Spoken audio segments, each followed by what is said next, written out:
કાશ્મીરની વાદીઓમાં આપ સૌનું સ્વાગત છે। વાત કરવા એ આવ્યો છું કે સોશિયલ મીડિયાના માધ્યમથી પૈસા કમાવા હોય તો ઘણા બધા પ્રકાર છે। કારણ કે હવે ઇન્સ્ટાગ્રામની અંદર કોઈ એની મોનેટાઇઝેશન પોલિસી નથી કે એમાં પૈસા કમાઈ શકો। પણ હાલ હું આ સોનમર્ગના રસ્તા ઉપર છું, આગળ સોનમર્ગ ટનલ છે અને તમે સોશિયલ મીડિયામાં ઘણી બધી કાશ્મીરની એકદમ આમ તમને જોવાની મજા આવે ને એવી રીલ્સ જોઈ હશે। એવા કેટલાક મિત્રો અહીંયા ઊભા છે અને એક એવા જ શું નામ भाई आपનું, आपका नाम? हाँ, और आप जो रील बनाते हो कितना इसका चार्ज लगता है? 300 रुपया।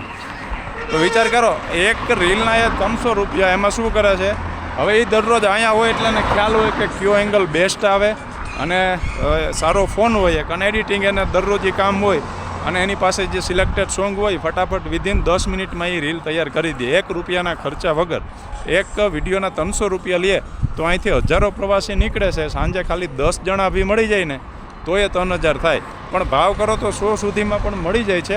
સમજો કે આ રીતના પણ પૈસા કમાઈ શકે છે।